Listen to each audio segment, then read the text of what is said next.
लेकिन हाँ, कुछ बातें ऐसी जरूर है कि ये नकुड़ विधानसभा की धरती है, जैन समाज का पवित्र ये मंदिर है, सरसावा नगरी है। और जब नकुड़ विधानसभा और सरसावा नगरी की बात आती है तो मुझे 2022 से सिर्फ 1 महीने पहले की कुछ घटनाएं याद आती है। ये वही नकुड़ विधानसभा है कि लगभग 4 साल 11 महीने मलाई खाने के बाद इसी विधानसभा के कुछ लोगों ने मेरे मुख्यमंत्री पर उल्टे सीधे प्रहार करने प्रारंभ किए और वो प्रहार करने प्रारंभ किए थे जो प्रहार उन्हें पिछले 17 से 22 के अंदर 4 साल 11 महीने के अंदर नजर नहीं आए थे। लेकिन मैं धन्यवाद देता हूं आपको, बधाई देता हूं यहां की जनता को, साधुवाद देता हूं नकुड़ क्षेत्र के मतदाताओं को, जिन्होंने बयानवीरों को बयानों के माध्यम से नहीं अपनी वोट की ताकत से औकात दिखाने का काम किया। ये वो पवित्र है। किस मुख्यमंत्री के बारे में आप लोगों ने अनाप शनाप बोलना शुरू किया?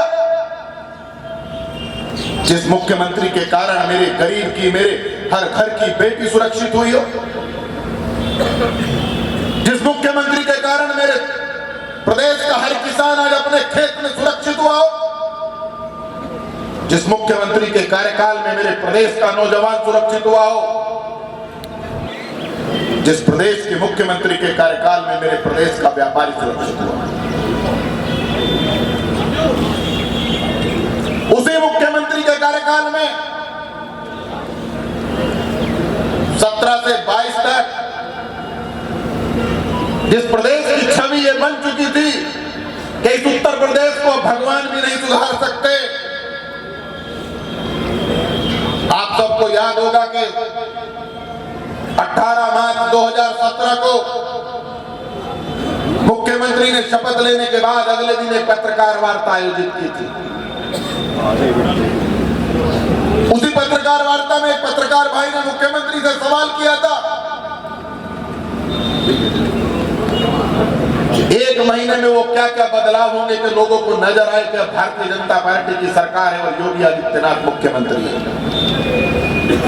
मेरे मुख्यमंत्री एक सन्यासी हैं, साधु हैं, तपस्वी हैं, और एक सच्चा साधु और एक सच्चा तपस्वी कभी झूठ नहीं बोलता है। मुख्यमंत्री जी ने उस पत्रकार बंधु की बात का जवाब देते हुए कहा था कि मुझे खजाना खाली मिला है, पूरे प्रदेश की गाड़ी को पटरी पर लाने में तो मुझे थोड़ा समय लगेगा और मेरे पास कोई जादू की छड़ी नहीं है कि मैं 1 महीने के अंदर इस उत्तर प्रदेश को लंदन बना दूंगा, अमेरिका बना दूंगा।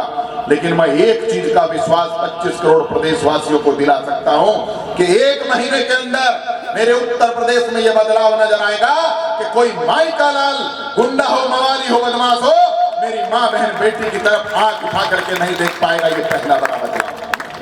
यहीं से कानून व्यवस्था की सुधार शुरू हुआ था और 1 महीने में जो लोग अपने आप को दुर्रंग समझते थे या तो अपने बिलों में चले गए थे या प्रदेश की सीमाओं को छोड़ गए। और ये तो और बड़ी, कैराना लोकसभा में तो सारी ऐसी विधानसभाएं, यहीं से थोड़े से किलोमीटर आगे बढ़ेंगे तो इस जनपद का एक बहुत बड़ा नेता दूसरे दल का यहीं आसपास ही कहीं रहे, मेरे से ज्यादा मुकेश भाई जाने उसे। जब मेरा भाई 2014 से पहले की बात कर रहा था, मैं भी कसम से दिल थाम के बैठ गया, मैं कहा थोड़ा तो हल्का कर ले।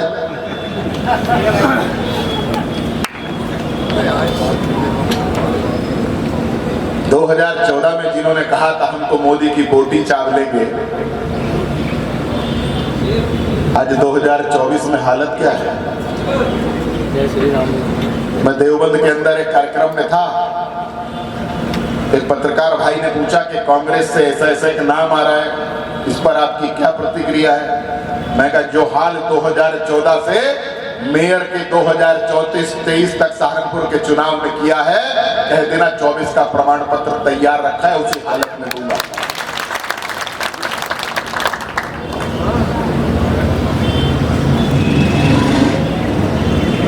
वो जमाना चला गया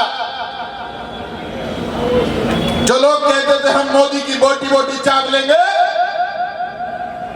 उनको मोदी की ताकत का एहसास नहीं था,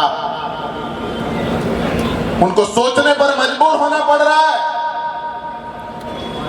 कि जिस नाते हम कहते थे कि हम उनकी बोटी बोटी चाप लेंगे, आज उसी संप्रदाय के देश के अंदर मोदी के हाथों से मंदिर का उद्घाटन होता है। ये मोदी की ताकत है।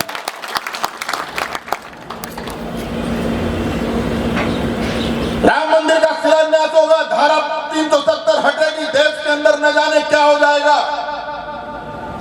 और हुआ क्या? पंछी भी पर नहीं मार सका।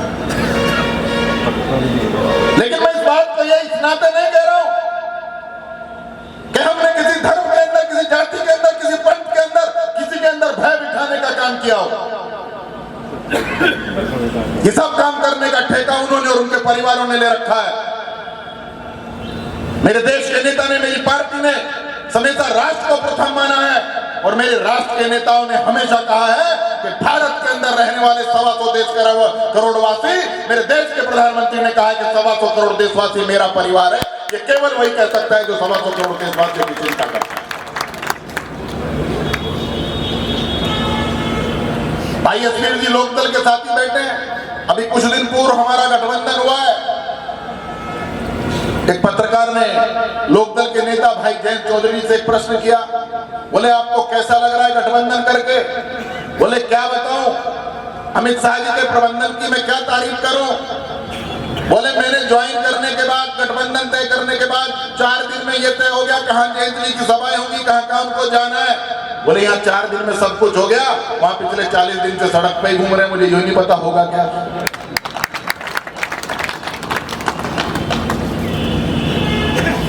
मित्रों, ये सड़क से सदन का चुनाव है। और किस सदन का चुनाव है? ये ग्राम पंचायत का चुनाव नहीं है, क्षेत्र पंचायत का चुनाव नहीं है, ये जिला पंचायत का चुनाव नहीं है, ये नगर पंचायत का चुनाव नहीं है, ये विधानसभा का चुनाव नहीं है। ये देश की उस पंचायत का चुनाव है जो देश को चलाने का काम करती है। और यदि आप सब चाहते हैं कि देश की पंचायत में चुन करके फिर से वो प्रतिनिधि आपका जाए जिसने 5 साल आपकी सेवा किया हो, 5 साल आपके लिए समर्पित होकर के काम किया हो, 5 साल आपके क्षेत्र में विकास की गंगा बहाई हो, हम सबका कर्तव्य बनता है कि हम फिर से प्रदीप चौधरी को उसके इस काम का परिणाम का प्रमाण दे और मोदी जी को फिर से देश का तीसरी बार प्रधानमंत्री बनाने का काम करें। क्या होगा तीसरी बार प्रधानमंत्री बनके? 2014 से पहले इस देश के अंदर जब लोकसभा का चुनाव आता था तो किस चीज की चर्चा होती थी? 1947 से एक दल ने एक नारा दिया, गरीबी हटाओ देश बचाओ, कांग्रेस लाओ देश बचाओ। देश तो बचा नहीं, पर अब खुशी की बात यह है कि कांग्रेस भी खत्म ही होगी। 75 साल में 2014 से पहले 60 साल 65 साल के कांग्रेस के कार्यकाल में गरीबी नहीं हटी, लेकिन 2014 से लेकर 2024 तक के कार्यकाल में 25 करोड़ लोग गरीबी की रेखा से बाहर आए तो देश के प्रधानमंत्री नरेंद्र मोदी जी के नेतृत्व में। इस देश की बहनों को, इस देश की माताओं को 9 मिनट